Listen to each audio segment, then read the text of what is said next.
Welcome to the Human Capital Innovations Podcast. We're your source for personal, professional, and organizational growth and development, where we share original research, explore industry trends, and interview executives and thought leaders from across the globe. We hope you join us often for practitioner-oriented content around all things related to leadership, HR, talent management, organizational development, and change management. Maximize your personal and organizational potential with Human Capital Innovations Podcast.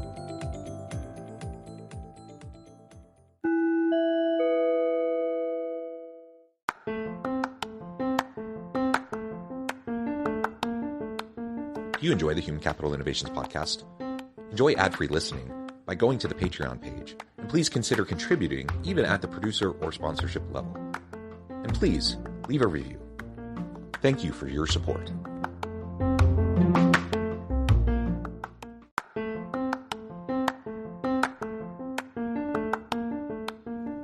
Welcome to the Human Capital Innovations Podcast. In this HCI podcast episode, I talk with Nellie Wartoft about utilizing social learning in your enterprise learning and development strategy.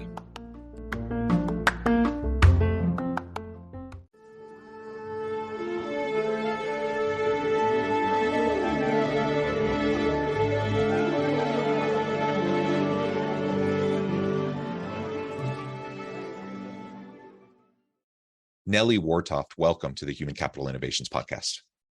Big thanks, John. Glad to be here. It is a pleasure to be with you. Thank you so much for joining me. You are joining me from Singapore. It is 12 midnight for you. It's morning for me, 10 a.m. in south of Salt Lake City in Utah. I'm really excited today to talk with you because you're an expert in the area of social learning. We're going to talk about utilizing social learning in your enterprise learning and development strategy. So we talk a lot on this podcast about learning and development and reskilling and upskilling and all of those sorts of efforts within organizations. I'm not sure we've ever focused specifically on that component of social learning and how it can and should be integrated specifically into L&D efforts within an organization. So I think this will be a really great conversation.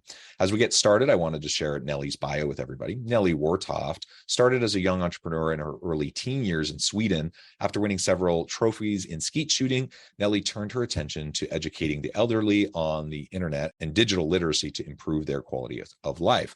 This social enterprise was more than a passion and a purpose for her. It sowed the seeds of her journey in social learning.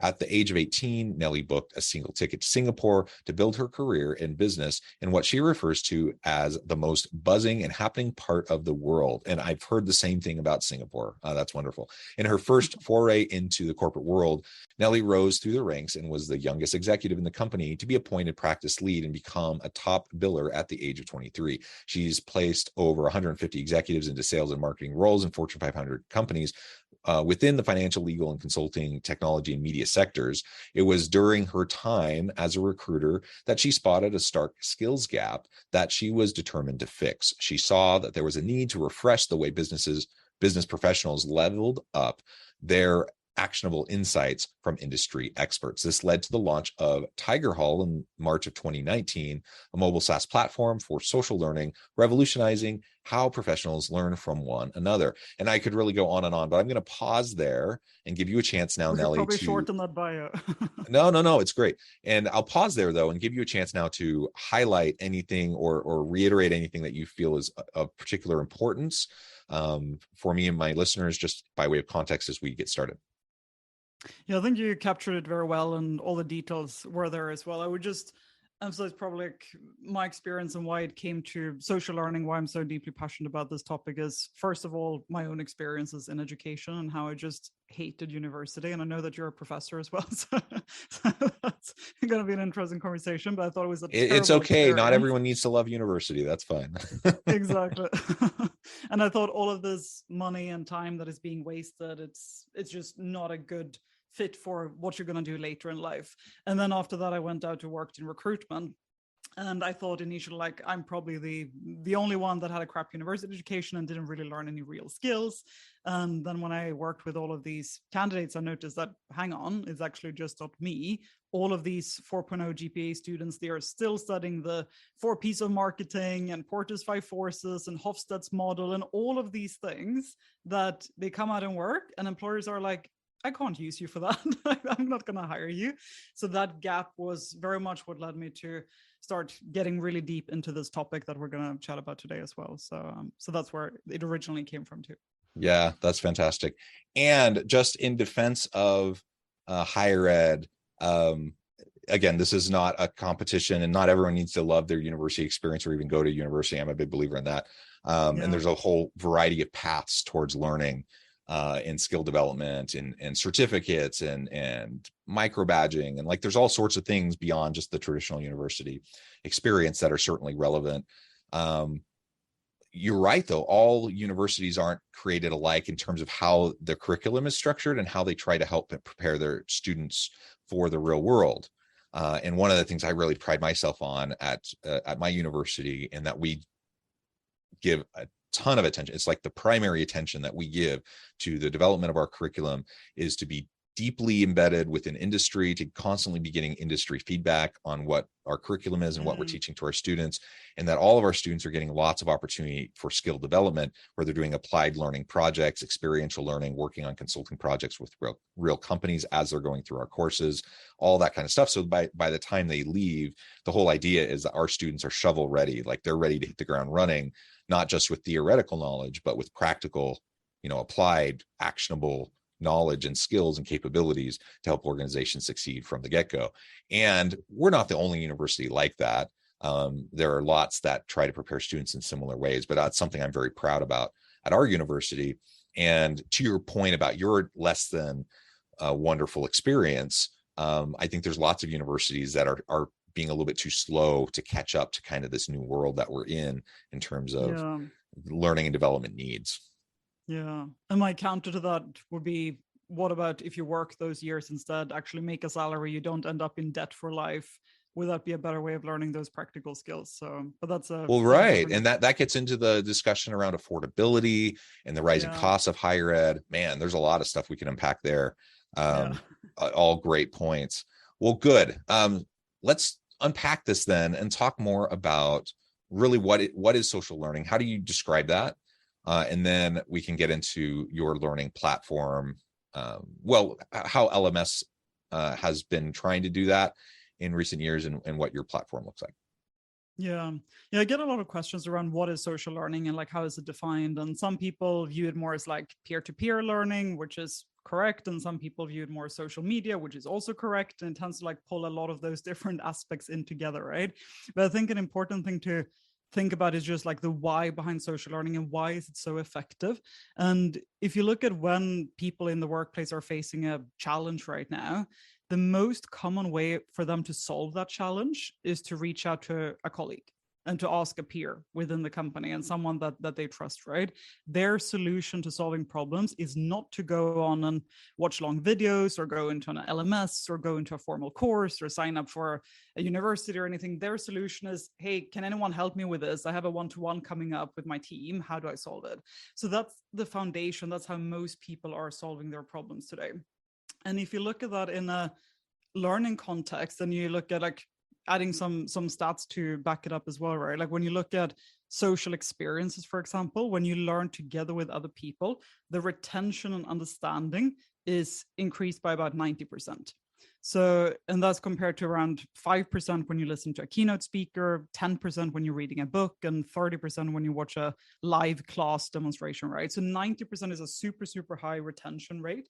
And that comes from this, that you're not only learning on your own, but you're learning from others. You can reflect together, you can discuss together, and you can think about things from different perspectives as well. So what social learning really is, it's, in summary, it's three things. It's learning from other humans. So, and when I say humans, I mean real world people who are working in the real world. It's not instructors, professors, trainers, keynote speakers. It's people who are out there in the real world doing these things live. You're learning from human beings. So both people that are outside of your company, outside of your industry, just like the best in the field, but also people that are next to you within your own company, within your own team and so on. And the second thing is that you're learning this together with others. So you're not on your own absorbing knowledge. And most of the online courses, if you look at MOCs, for example, like they force you to watch 27 hours of video content on your own in front of your laptop at home. And I'm like, the only time people would do that is if it's Game of Thrones or Squid Games or something. They're not going to sit and watch 27 hours of a leadership development course, right? So making it together with others, having those social interactions, like the world is social. Look at where people are spending their time. They're spending it on Instagram and TikTok and all of these platforms, right? And there's a reason behind that.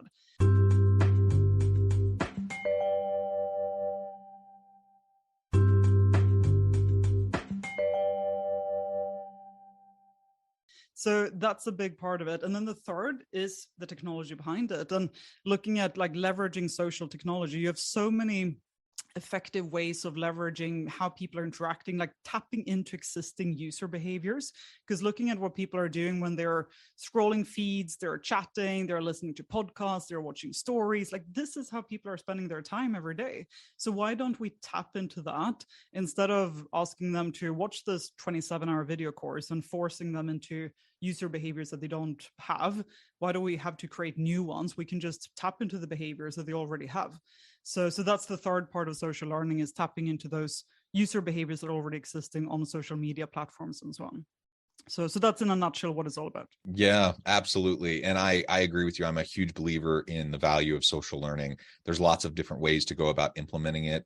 And your comment about the online learning that's just a bunch of videos is it lands well with me. That is not good course design. That's not good learning design.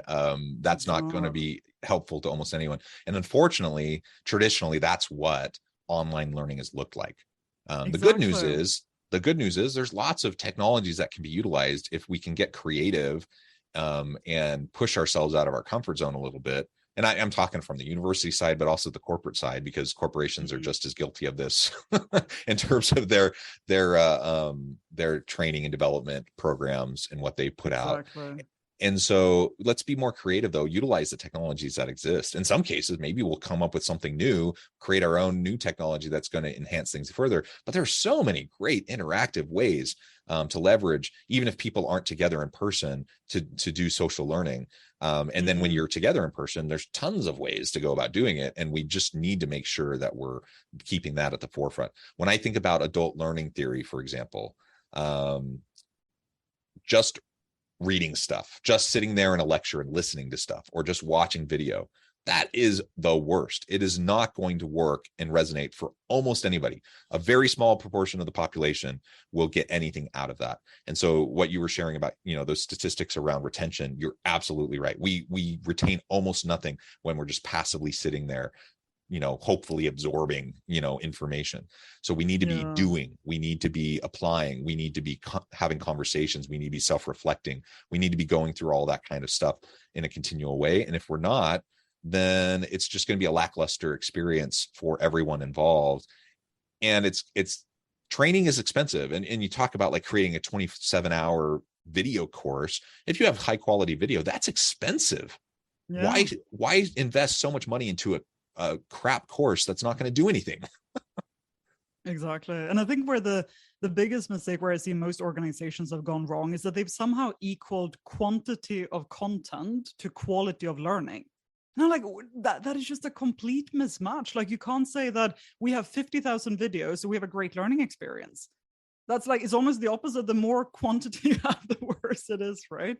And just like throwing a platform at people where it's like, go into this platform, you have access to 50,000 videos, you go and watch what you want, learn what you want. Like, why would anyone go in there? Nobody goes in there. And that is the challenge that most organizations are having, right? They roll out these LMSs and LXPs and nobody's using them. And it just sits there like a pink elephant and nobody's touching it because it's not tapping into what they want. It's not personalized to them. It's not tapping into their user behaviors. And that's not successful at all. So I don't know where this quantity of content equals quality of learning came from, but that was a massively wrong track that I think the corporate world went on. Yeah, you're absolutely right. We need to disrupt that way of thinking. Absolutely. So tell us more specifically now about your platform and how you're helping organizations to utilize social learning in their learning and development strategy. So the way that we do it is that we look a lot at business impact and what is the business goals. And that's another big mistake I think that has been made in enterprise learning for a long period of time, is that it's treated as an isolated part of the company. And this is both on the business leaders and on the L&D leaders. So it's not that only one side is to blame, but it's been very much that, okay, learning, like tick box exercise, roll out this platform, tons of videos, here we go, we've done it. And then people are happy, and then it doesn't drive anything. And then you ask people, what is the ROI on this? Why are you doing it? What is the purpose? And they have no clue, right? So what we do is that we design from business challenges and what are the problems that you have in the business. So these could be things like, we're struggling with a mindset shift for our digital transformation. We're struggling with a merger and acquisition, the integration, the culture aspects of it. We're struggling to get meetings with CIOs for our sales team. And if you're a tech company, for example, we're struggling with transitioning to insurtech. And a lot of it is around commercial growth, digital transformation, leadership challenges like first-time managers. We're seeing high attrition because we don't have good first-time managers. So it's those kind of business problems that we then design for. And how we do that is that we develop content together with what we call thinkfluencers, which we have about 1,000 of around the world in the US, Europe, and Asia. So very, very diverse set of thinkfluencers. And all of these thinkfluencers are C-suite, senior leaders, or subject matter experts in some of the world's best companies. So we have people like the president of Adobe, the CTO of Microsoft, the CMO of EY, machine learning scientists, and a lot of different people that are on the platform sharing their knowledge. So what we do, if you say, take the first-time manager use case, then we look at the audience that you have in the company, we do the audience segmentation, and then we personalize curated journeys for those audiences, for those business problems, where you get to learn from the best in the industry, the best from different companies, and the best people out there. You do it together with your colleagues, together with your team. So it's all of these social functionalities with feeds and chats and discussion forums, and it's very, very social. And the formats that it's delivered in is very much like an Instagram, TikTok, Spotify experience. So everything is very bite-sized. It's 10 to 15 minute podcasts. It's 5-6 minutes power reads. It's 2 to 3 minute videos. So very TikTok style, and it fits into people's lives. So we have users average about 64 minutes a week on the platform because they fit it into what we call their micro moments. So when they're picking up their kids from school, when they're walking their dog, when they're cooking in the evening, even when they're showering in the morning is like the second most common use case, when they pick it up and learn on the go. So we help them fit it into their lives, make it personalized to their problem statements and what they're facing, and then tie that all back to business impact. So that's how we solve a lot of business challenges for our customers. And then we do audience segmentation, look at different use cases, and they can roll it out across the entire company in that way. But it's a lot more focused, personalized, and targeted than just a blank one size fits none LMS solution.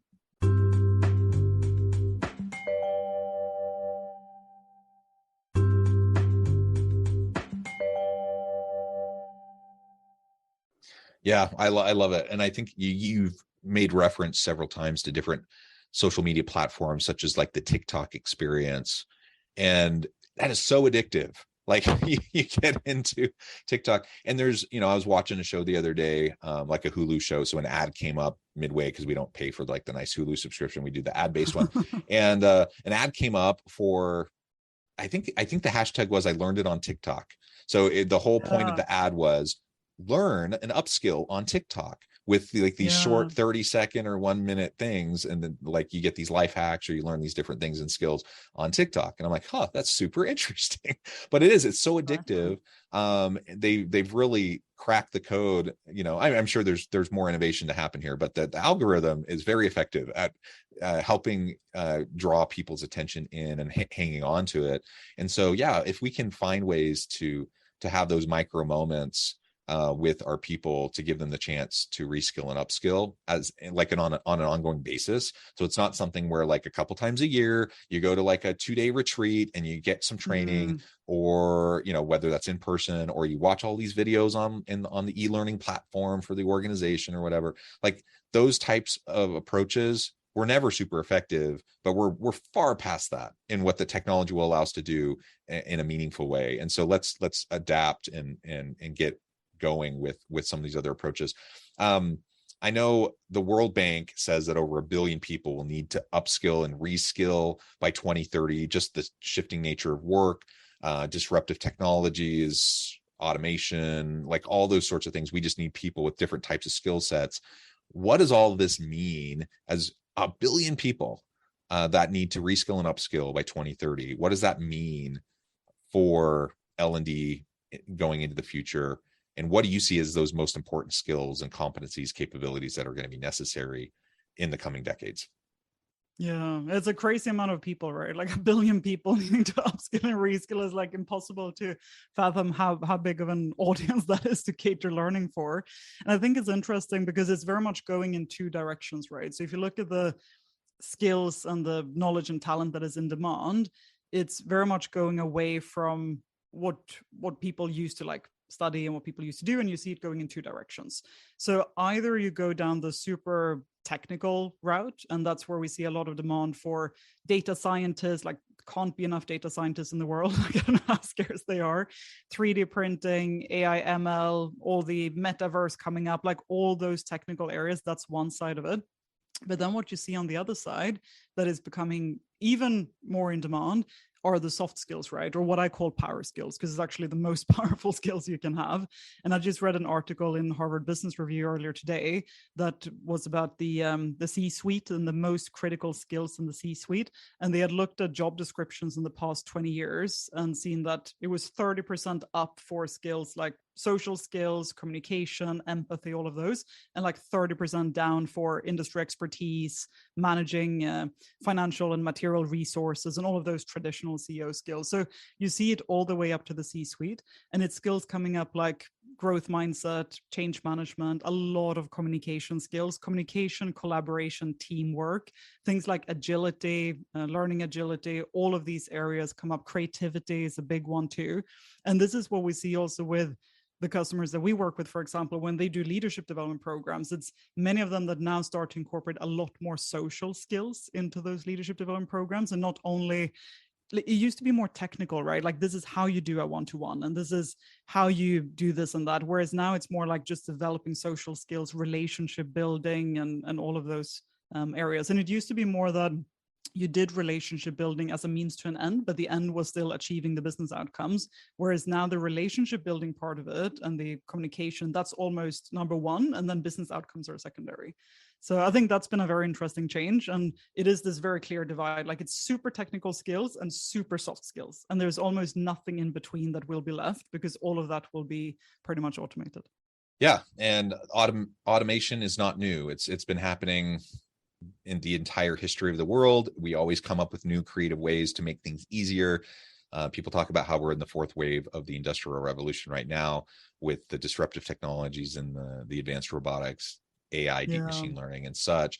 Automation. So we get, sometimes people are scared of it and resistant towards it, but it's just part of the deal. Like, that's how we progressed as humans and as societies and as organizations for forever. And so, we can resist it, or we can figure out how we're going to adapt and adopt, these technologies. And I, for one, as I think about these skills for the future, I love the idea of automating most, if not all, of the more menial, repetitive types of tasks to free up my time to focus on the more creative, strategic, relational, those sorts of elements of the work that I do. I think that would be fantastic. And I think that would be a great benefit to a lot of people around the world.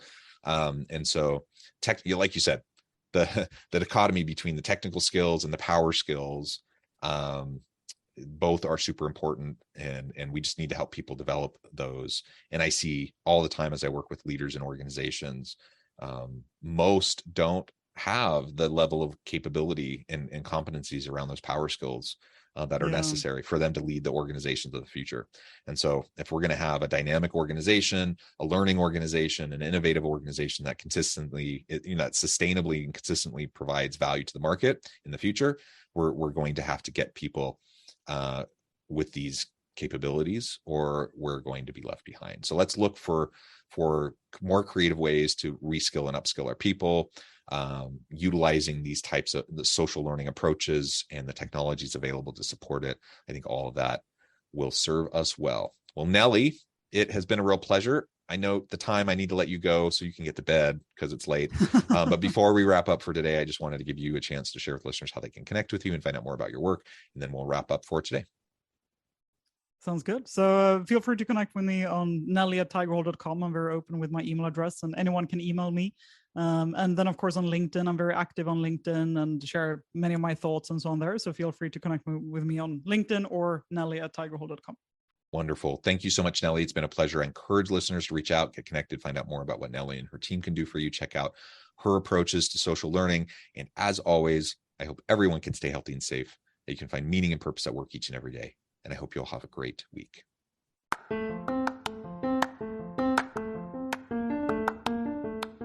Do you enjoy the Human Capital Innovations podcast? Enjoy ad-free listening by going to the Patreon page. And please consider contributing even at the producer or sponsorship level. And please leave a review. Thank you for your support.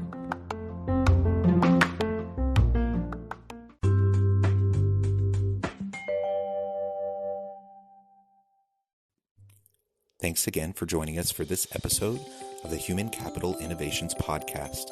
I hope you stay healthy and safe and that you have a great week.